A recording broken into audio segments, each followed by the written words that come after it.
సర్వలోకాలనే ఏలుచున్న రాజా, నీవు నా సొంతమైనవులే, నన్ను నీ సొత్తుగా మార్చుకున్నావులే. నీవు నా పైన చూపిన అనురాగమే యుగ యుగాల అనుబంధమైనందున నా హృదయం హర్షించుచు సంతోషగానము చేయుచు.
He was about 90.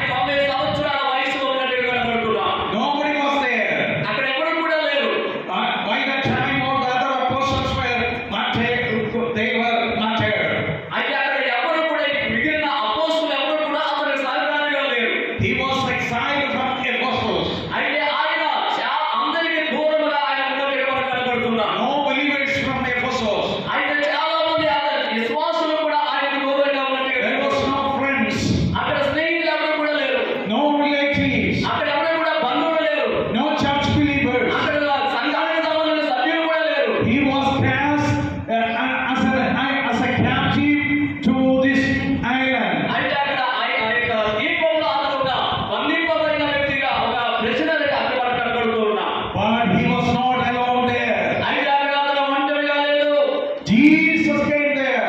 ఆయన అతను యేసు ప్రభువారు ఆయన దగ్గరికి వచ్చాడు. He experienced the presence of the Lord. ఆయన దేవుని యొక్క సన్నిధిని అనుభవిస్తున్నాడు అక్కడ. Dear brothers and sisters, సహోదరి సహోదరులారా, there will be time when you have nobody in this world to stand with you. అయితే ఏ సందర్భమైనా ఎవరు కూడా నీతో లేని సందర్భాలు వచ్చినప్పుడు There will be time when you have to go through alone, experience the troublesome turmoils of your life. శ్రమలలో లేక కష్టాలలో నీ జీవితంలో వచ్చినప్పుడు ఒకవేళ నీవు ఒంటరిగా అయిపోయిన సందర్భాలు వచ్చినట్లయితే There will be times when you have nobody to help you.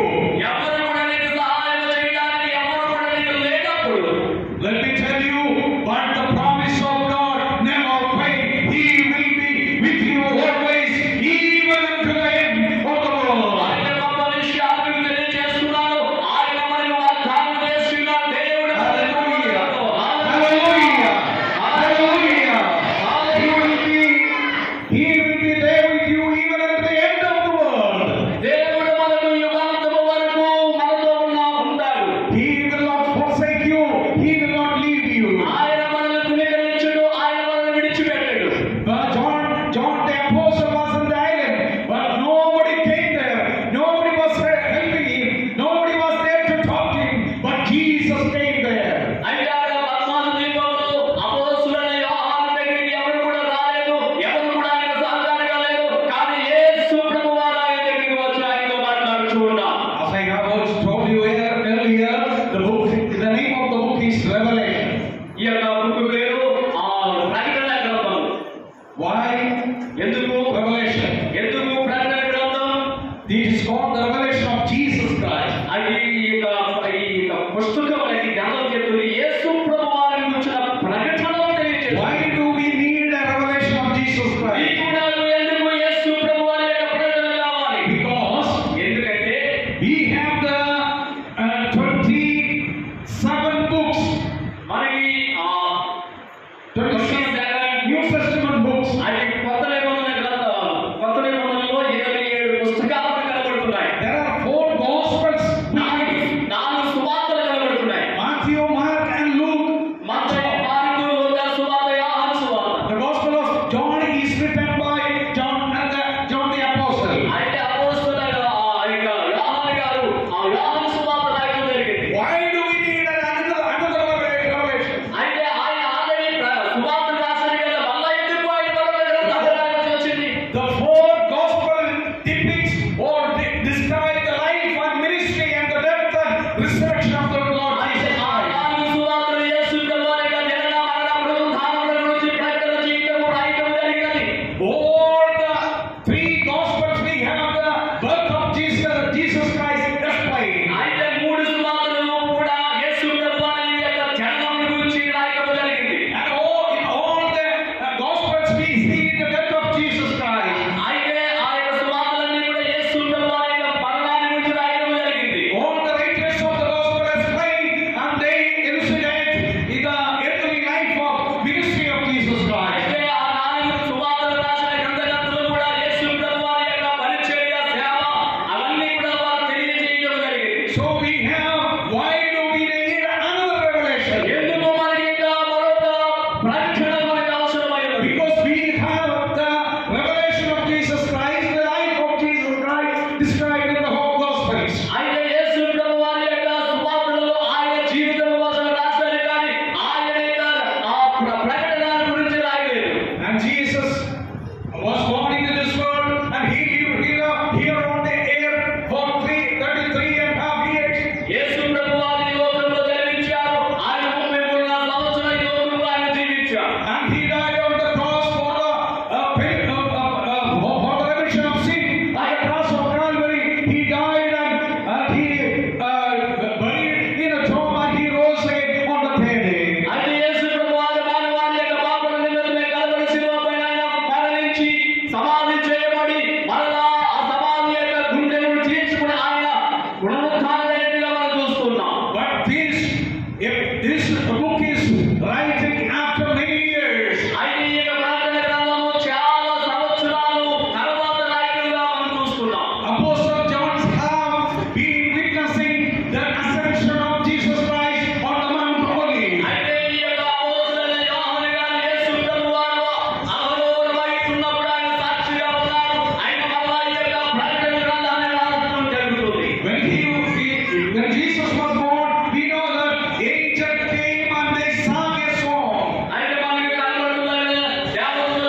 when Jesus Christ was born, యేసు ప్రభువారు జన్మించినప్పుడు you know that the Joseph and Mary, they went to an inn, అది యేసు ప్రభువారు జన్మించినప్పుడు యోసేపు గారు అలాగే మరియమ్మ గారు searching for a place for Mary to deliver a child.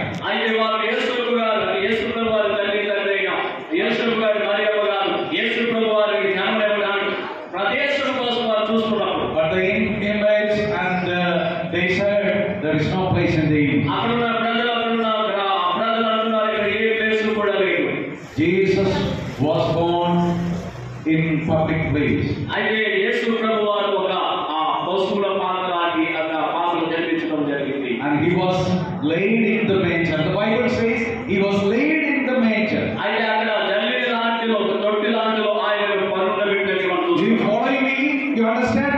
మీకు అర్థమవుతుందా? Listen here. వినండి జాగ్రత్తగా. Why do we need a revelation? ఎందుకు మనకు ప్రకటన అవసరమైంది? Because the life of Jesus Christ is already revealed in the Gospels. అయితే యేసు ప్రభువారి యొక్క జీవితము మనకి సువార్తలలో 4 సువార్తలలో ఆయన జీవితాన్ని తెలియజేయడం జరిగింది. But this is something different. Like revelation. అయితే ఈ ప్రకటన గ్రంథంలో తెలియజేస్తుంది యేసు ప్రభువారి కోసం తెలియజేస్తున్న మాత్రము ఖచ్చితంగా మరొక విషయాన్ని తెలియజేస్తున్నారు. This is something different. Means that this is something different from the incarnation of Jesus Christ. అయితే ఇది చాలా డిఫరెంట్ గా కనబడుతుంది. ఈ ప్రకటన గ్రంథంలో యేసు ప్రభువారి గురించి కొత్త విషయాలను ఇక్కడ మనకు తెలియజేయడం జరుగుతుంది. This is the revelation of Jesus Christ in His glory. అయితే ఆయన యొక్క మహిమలో ఈ దేవుడు యేసు ప్రభువారి గురించిన ప్రకటన గ్రంథం ఇది. Let's go to the first 3 verses. The revelation of Jesus Christ. మొదటి God gave unto him to show unto his servants things which must shortly come to pass. And he sent and signified it by his angel unto his servant John. ప్రకటన గ్రంథం మొదటి అధ్యాయం మొదటి 3 వచనాలు చదువుతున్నా. యేసుక్రీస్తు తన దాసులకు కనపరచుటకు దేవుడు ఆయన అనుగ్రహించిన ప్రత్యక్షత ఈ సంగతులు త్వరలో సంభవింపనై ఉన్నవి. ఆయన తన దూత ద్వారా వర్తమానం పంపి తన దాసుడైన యోహానుకు వాటిని సూచించి అతను దేవుని వాక్యమును గూర్చి యేసుక్రీస్తు సాక్ష్యమును గూర్చి తాను చూసిన మట్టుకు సాక్ష్యం ఇచ్చాడు. సమయము సమీపించి ఉన్నదిగా ఈ ప్రవచన వాక్యములు చదువువాడు వాటిని విని ఇందులో రాయబడిన సంగతులను కైకొనే వారు ధన్యులు. See, blessed is he that readeth and they that hear the word of this prophecy and keep those things which are written therein, for the time is at hand. సమయము సమీపించి ఉన్నది కనుక ఈ ప్రవచన వాక్యమును చదువువారు వాటిని విని ఇందులో రాయబడిన సంగతులను కైకొనే వారు ధన్యులు. Dear pastor read this portion. అయితే ఈ యొక్క మాస్టర్ గారి యొక్క poster Therefore he is blessed. ఆయన చదివాడు కాబట్టి ఆయన ఆశీర్వదించబడ్డాడు. We all heard him reading. ఆయన చదివిన మనం విన్నాం కాబట్టి So we all are going to be blessed. మనము కూడా విన్నాం కాబట్టి మనము కూడా And దీవించబడతాము. one more promise is given there. ఆయన ఇంకొక వాగ్దానం అక్కడ ఇవ్వబడింది. If you keep that word in your heart and obey it, you are going to be blessed. అయితే మరొక వాగ్దానం ఏంటంటే ఆ యొక్క వాక్యాన్ని ఆ వాగ్దానాన్ని మనం సజీవ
The children, పిల్లలు మీరు have you studied in Sunday school? Sunday స్కూల్లో చదివారు. There are seven churches in Asia Minor. Asia ఖండంలో ఉన్న 7 సంఘాల కోసం విన్నారా చదివారా ఎప్పుడైనా? It's not a big deal. You can read in verse 11. అయితే ఇక్కడ 12వ వచనాన్ని 11వ వచనాన్ని చదివితే అక్కడ 7 సంఘాల గురించి The రాయబడింది. names of seven churches are given there. అక్కడ 7 సంఘాల గురించిన నేములను ఇవ్వడం జరిగింది. Ephesus, ఎఫెసియస్, Smyrna, and Pergamos, and Thyatira, Sardis, Philadelphia, and Laodicea.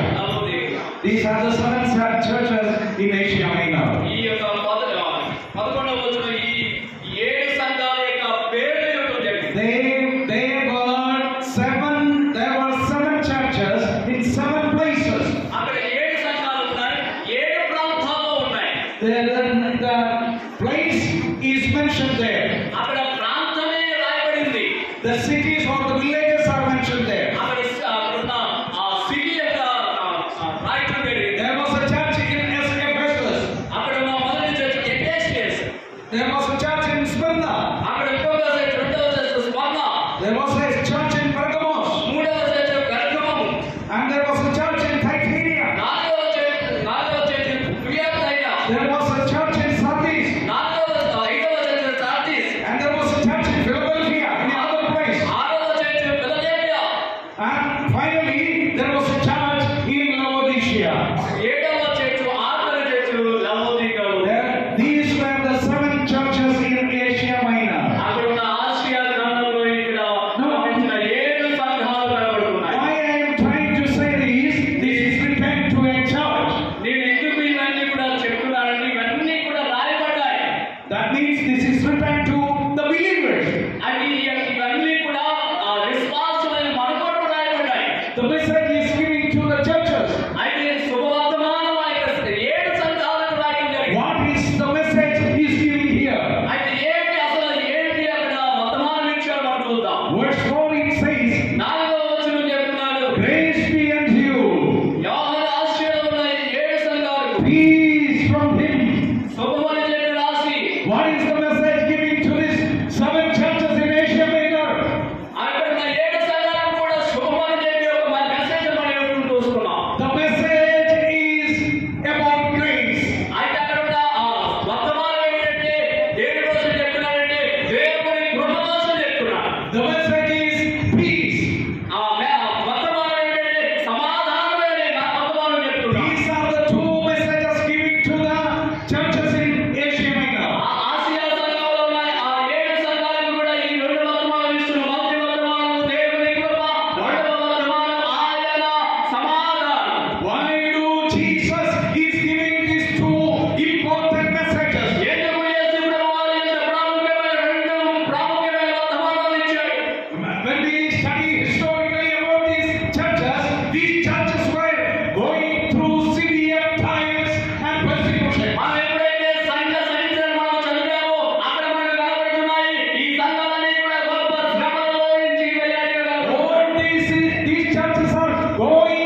Sometimes our prayer may not hear by God. అయితే కొన్ని సందర్భాల్లో కఠినమైన పరిస్థితులలో మనం వెళ్తున్నాం. Sometimes all may not be healed. అయితే కొన్ని సందర్భాల్లో దేవుడు వారిని స్వస్థపరచుచున్నాడు. Sometimes our disease may not be healed. అయితే కొన్ని సందర్భాల్లో మన రోగాలు స్వస్థత కలగలేదు. Sometimes we have to live with our infirmities. అయితే కొన్ని సందర్భాల్లో మన యొక్క రోగములతో మనం ప్రయాణం చేయవలసి ఉంది. Sometimes we need to live with our pains in our life. అయితే కొన్ని సందర్భాల్లో మన యొక్క గాయాలతో మన బాధలతో మనం వెళ్తూ ఉన్నాం. But Jesus has promised us, ఆయన యేసయ్య మనకి వాగ్దానం చేశాడు. my grace is sufficient for నా you. కృప నీకు చాలును అని ఆయన వాగ్దానం చేశాడు. Dear brothers and sisters, నా ప్రియమైన సహోదరి సహోదరుడా, dear parents, నా స్నేహితులారా, dear brothers, నా సహోదరులారా, God's grace is sufficient for all your circumstances. అయితే మనందరికీ దేవుని కృప చాలు అని వాగ్దానం ప్రభు ఇచ్చి ఉన్నాడు. Hallelujah. Hallelujah, Hallelujah. Hallelujah, Hallelujah. Hallelujah. God is giving us, promising us His grace. ఆయన మనతో చెప్తున్నాడు, ఆయన వాగ్దానం చేసి ఆయన కృప మనకి ఇచ్చి ఉన్నాడు. How many of you pray today? I need the grace. ఎంతమంది ఈ విధంగా ప్రార్థన చేస్తారు? యేసయ్య ఆ కృప నాకు కావాలి. Lord, I need more grace. తండ్రి నాకు అధికమైన కృప Give కావాలి. me more grace. అయ్యా అధికమైన కృప నాకు ఇవ్వండి అయ్యా. Give me more grace. నీవే ఉన్నతమైన కృప ఇవ్వండి అయ్యా. Give me more grace to my family. అయ్యా నా కుటుంబానికి ఉన్నతమైన కృప ఇవ్వండి అయ్యా. Give me more grace to my children. ఉన్నతమైన కృప నా బిడ్డలకు ఇవ్వండి అయ్యా. Give Lord more grace to my studies. అయ్యా నా చదువులో నీకు నీ ఉన్నతమైన కృపను ఇవ్వండి అయ్యా. Give Lord more grace to my difficulties. అయ్యా నా కష్టమైన సందర్భాల పరిస్థితుల్లో నీ అధికమైన కృప ఇవ్వండి. Lord, give me more grace in my loneliness. అయ్యా నా ఒంటరి జీవితంలో అయ్యా నీ ఉన్నతమైన కృప నాకు ఇవ్వండి Praise అయ్యా. the Lord. How many of you will pray that ఈ prayer? రోజు నీ విధంగా ఎంతమంది ప్రార్థన చేస్తారు? Lord, give me your grace. ఎంతమంది నీ విధంగా ప్రార్థన చేస్తారు? యేసయ్యా నీ కృప నాకు ఇవ్వండి. And the second thing, రెండవ మాట, we read there the peace. మనం ఇక్కడ పీస్ సమాధానం కోసం చూస్తున్నాం. Grace unto you and peace. అది ఆ దేవుని కృప అలాగే దేవుని యొక్క సమాధానం కోసం చెప్తున్నారు. We have peace in Jesus Christ. మనకి యేసు ప్రభు వారిలోనే సమాధానం కలుగుతుంది. How many of you, I am asking to the students, how many of you know the opposite of peace? నేను ఇక్కడున్న యవనస్తులు స్టూడెంట్స్ అడుగుతున్నాయి, ఎంతమందికి సమాధానం Opposite. Opposite The opposite of peace. సమాధానానికి వ్యతిరేక పదం ఏమిటని నేను యవనస్తులు అడుగుతున్నా. Anybody here? అయ్యా యవనస్తులు The students? Students There are many students చదువుతున్న here. పిల్లలు ఉన్నారు కదా, You are studying. సమాధానానికి లేక సమాధానానికి వ్యతిరేక Right answer. అయితే అని ఇంకా Peace ఉన్నాయి. and peace. అన్పీస్ మనం వెళ్తాం. How many of you can study war and peace? వారు ఉంటే యుద్ధం ఉంటే సమాధానం Remember, every time you read in the newspaper or in the media, you will hear about war and peace. Right? News paper అలాగే మీడియాలో చూస్తున్నారు కానీ war and piece అనే రెండు మాటలు మీకు ఎక్కువగా వినపడుతూ ఉంటాయి. Why Jesus is promising us, the churches, those who are going through difficulties and turmoils and tribulations, and He is giving them peace. అయితే ఎందుకు యేసు ప్రభు వారి సమాధానము పీస్ అనే మాట వాడుతున్నారంటే అక్కడ సంఘాలు చాలా కష్టమైన పరిస్థితుల్లో భయంకరమైన సమస్యల్లోకి వెళ్ళిపోయారు. The world political leaders are looking for peace. అయితే ఈ రోజు ఉన్న రాజకీయ నాయకులు కూడా సమాధానం కోసం చూస్తున్నారు. Countries and nations are looking for peace. అయితే అనేక దేశాలు సమాధానం కోసం చూస్తున్నాయి. You know there is no peace in the world. అయితే మీకు తెలుసా ఈ లోకంలో సమాధానం లేదు. There is no peace in the nations. అయితే ఈ లోక దేశాలలో సమాధానం లేదు. There is no peace in the states. అయితే ఈ లోక రాష్ట్రాలలో సమాధానం లేదు. There is no peace in the communities. అయితే ఇక్కడ ఉన్న సమాజాలలో సమాధానం లేదు. There is no peace in families. అయితే కుటుంబాల్లో సమాధానం లేదు. There is no peace in human heart. అయితే మానవుని హృదయాల్లో కూడా సమాధానం. But the Lord Jesus Christ is promising you the peace that passes all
children. అయితే పిల్లల బట్టి కొన్ని సందర్భాల్లో మనకు సమాధానం ఉండదు. I have 3 children. My elder daughter I got married 6 months back. అయితే మాస్టర్ గారు ముగ్గురు పిల్లలు ఉన్నారు. Sometimes we may not have peace with our children. అయితే ఆ పిల్లల బట్టి కొన్ని సందర్భాల్లో మనకు సమాధానం ఉండదు. And how many of you are here who do not have peace in your heart? మీ పిల్లల బట్టి మీకు సమాధానం లేదు అని ఎంతమంది ఉన్నారు? Do you have peace? మీకు ఉందా సమాధానం ఉందా? Do not have. Those who do not have. Yes, they are giving their hands, raising their What hands. is about some? ఎంతమంది మీరు చేతులు పైకెత్తుతున్నారో నాకు అర్థమవుతుంది మీకు నిజంగా సమాధానం లేదు. Jesus is ready to give you peace. ఆయన యేసు ప్రభువు సిద్ధంగా ఉన్నాడు మీకు సమాధానం ఇవ్వడానికి. Giving you grace and peace. ఆయన మీకు కృపయు సమాధానం ఇవ్వబోతా ఉన్నాడు. What is grace means? ఏ కాదు కృప మీది Unmerited favor. ఆయన కనికరించువాడు. The blessings that we do not receive. ఆయన నిజంగా దేవుని ఆశీర్వాదాలను పొందుకోవాలి. No, the blessings that we do not deserve. ఆ ఆశీర్వాదాలకు మనం అర్హులుగా లేము. That is called grace.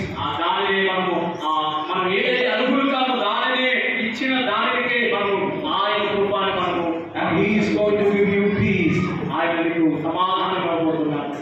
And verse 7. I'd like to conclude my sermon here. 7వ వచనం ప్రకటన గ్రంథం 7వ వచనాన్ని చదువుతాం. నేను మాటను ముగింపులోకి వచ్చేస్తాను. Verse 7. ఇదిగో ఆయన మేఘారూఢుడై వచ్చుచున్నాడు. ప్రతి ఆత్మను ఆయనను చూచెను. ఆయన పొడిచిన వారిని చూచెదరు. భూజనులందరూ ఆయనను చూచి రొమ్ము కొట్టుకుందురు. అవును ఆమేన్. Here it says, behold, He cometh with clouds, and every eye shall see Him, and they also which pierce Him, and all kindreds of the earth shall wail because of Him. Even so, amen. It says, behold, He cometh with clouds. ఆయన దేవుని వాక్యం ఇదిగో ఆయన మేఘారూఢుడై వచ్చుచున్నాడు. The third promise we see here is about His second coming. ఆయన ఇక్కడ మూడవ వాగ్దానం చూస్తున్నాం. ఆయన రెండవ రాకడ మనం చూస్తున్నాం. I am coming. ఆయన నేను రాబోతున్నాను. Jesus said, and behold, here it says, behold, He cometh with clouds. ఆయన ఇక్కడ దేవుని వాక్యం చెప్తుంది. యేసయ్య మేఘారూఢుడై రాబోతా ఉన్నాడు. You know, we all are expecting, we are hoping the coming of the Lord Jesus Christ. మనమందరం కూడా ఆశతో ఎదురు చూస్తున్నాము. చాలా ఆశతో ఆయన రాకడ కొరకు ఎదురు చూస్తున్నాం. How many of you believe that Jesus is going to come one day? అయితే ఎంతమంది నమ్ముతున్నారు యేసయ్య ఒకరోజు రాబోతా ఉన్నాడని? Do you believe that? నువ్వు నమ్ముతున్నావా? Did you believe the first coming? Did you believe the first coming of the Lord Jesus? మొదటి రాకడ యేసు ప్రభువు నమ్ముతున్నారా? He came as a man. ఆయన మానవుడిగా వచ్చాడు. మొదటి He రాకడలో was incarnated. ఆయన మానవుడి పోలికలో వచ్చాడు. He ఆయన was God Himself. ఆయన మానవుడి రూపంలో వచ్చాడు. He ఆయన came in the flesh ఆయన రక్తమాంసములుగా వచ్చాడు. ఆయన and lived among us. మనలాగే ఆయన జీవించాడు. Why did you come and incarnated and took the flesh?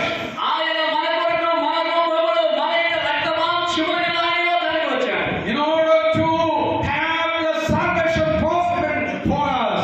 ఆయన మనకు రక్షణ ఇవ్వడానికి ఆయన మానవుడి రూపంలో లోకానికి వచ్చాడు. He came to this world to die for our sins. ఆయన ఈ లోకానికి ఆయన పాపముల నిమిత్తమై ప్రాణపెట్టడానికి లోకానికి వచ్చాడు.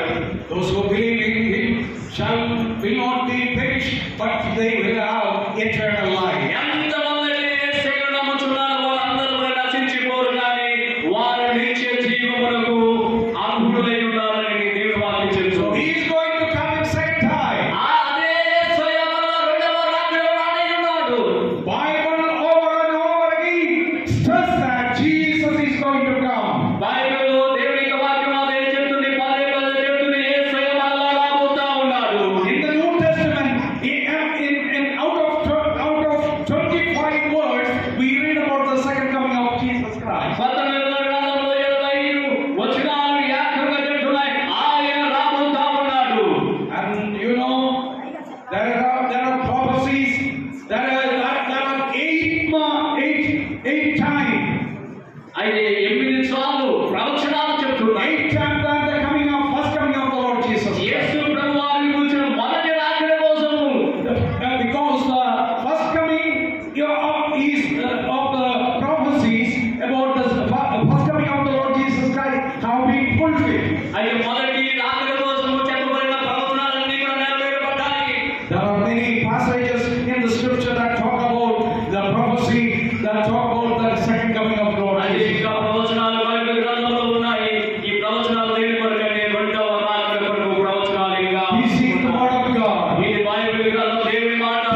వారసత్వానికి ఆయన బిడ్డలను తీసుకురావడానికి ఆయన రాబోతున్నాడు. While he was talking to his disciples before his ascension, అయితే మనము ఈ మాటలన్నీ కూడా డిసైపుల్స్ కోసం మన అపోస్తలుల కోసం మనం విన్నాం. in John chapter 14 verse 1 and 2 we read, అయితే యోహాను సువార్త 14వ అధ్యాయము 2-3 వచనాలు మనం చదివితే Jesus promised the disciples, let not your heart be troubled. అయితే మీ హృదయాలను కంగారు పడనివ్వద్దు అని యేసు ప్రభువారు 14వ అధ్యాయము యోహాను సువార్తలో చెప్పడం జరిగింది. Let not your heart be troubled. Believe in God, believe also in me.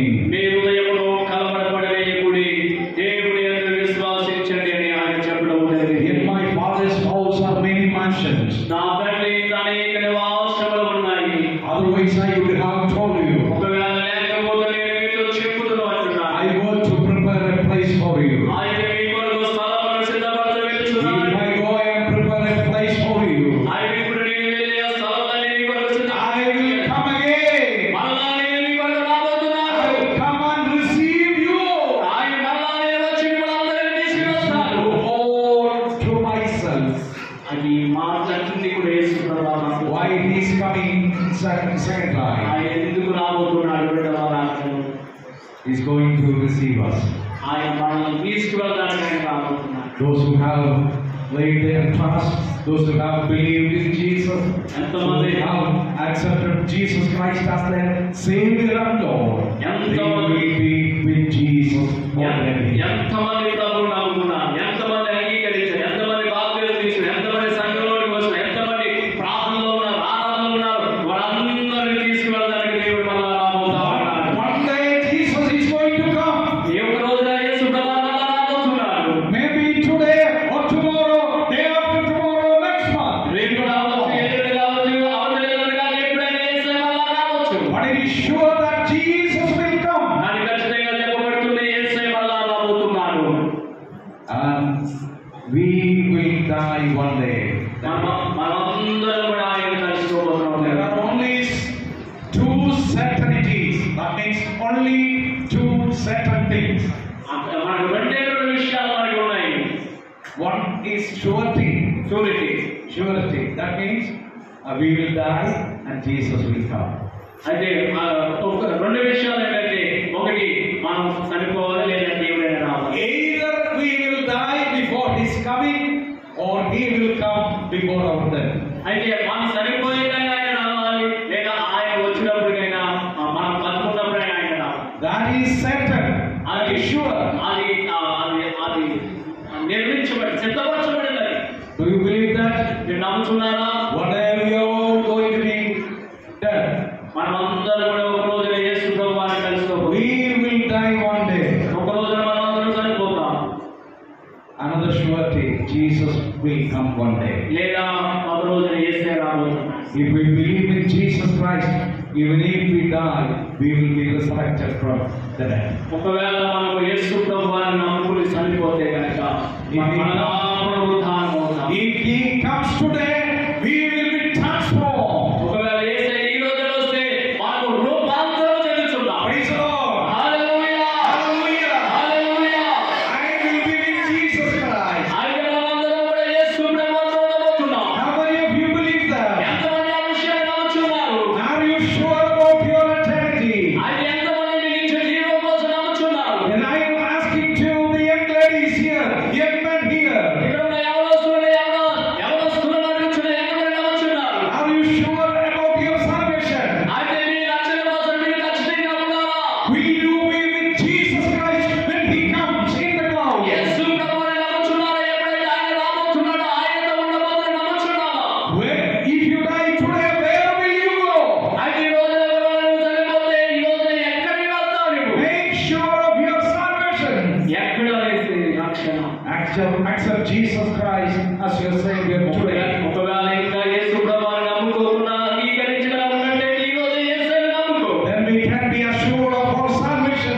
One day we will be with Jesus Christ. అయితే నా యేసు ప్రభువుని అంగీకరించు, సొంత రక్షకుడిని అంగీకరించు. ఒక రోజు మనం అందరం యేసుతో ఉండబోతున్నాం. All those who have believed Jesus Christ 10 years back, 30 years back, 30 years back, are we going through difficult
రక్షణలో ఖచ్చితంగా ఉన్నాను. How many of you believe and sure that one day I will be with Jesus? ఎంతమంది నమ్ముతున్నారు ఒక రోజు నేను యేసయ్యతో ఉండబోతున్నానని? How many of you will pray for abundance of grace? ఎంతమంది దేవుని అధికమైన ఉన్నతమైన కృప కొరకు ప్రార్థన చేయగలరు? How many of you need peace of Jesus Christ? ఎంతమంది కావాలి ఆయన సమాధానము? Let us bow down our head. మనమందరం తలలు వంచి ప్రభువుని Let us pray this prayer.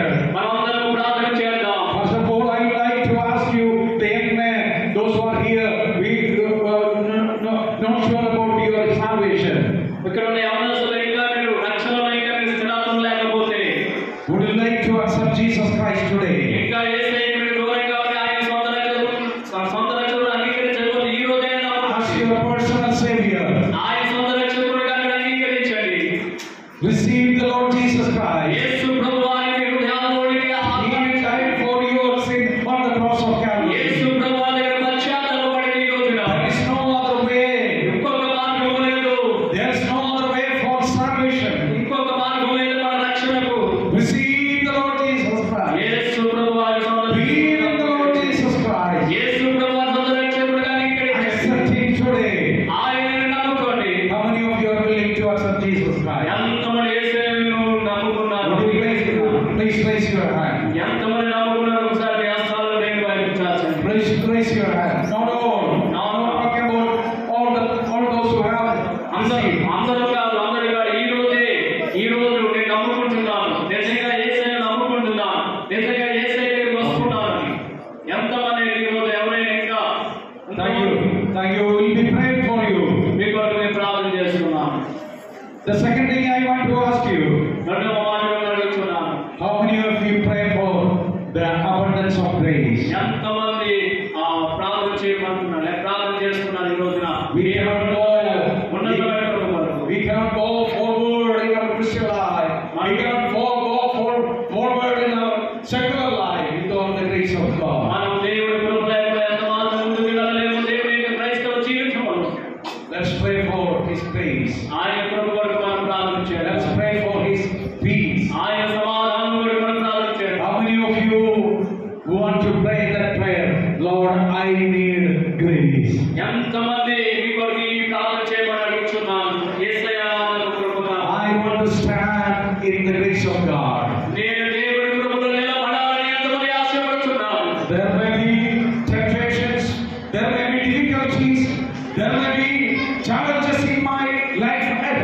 ఒకవేళ మీ జీవితంలో సవాలు, కష్టాలు, బాధలు, వ్యాధులు ఉన్నట్లయితే, But if we have the grace of God, ఆయన కృప మనకు దేవుడు ఇస్తున్నారు. that is sufficient for you to stand. ఆయన కృప మనల్ని నిలబెడుతుంది. Hallelujah. Hallelujah. Hallelujah. Hallelujah. Praise be unto you. ఇదే దేవుడి కృప మీకు కలుగునుగాక. Peace be unto you. సమాధానం మీకు కలుగునుగాక. Hallelujah. Hallelujah. Hallelujah. Hallelujah. Thank you for listening. మీ అందరికీ వందనాలు. ఈ వందనాలు. Thank you, Pastor. Thank you sir.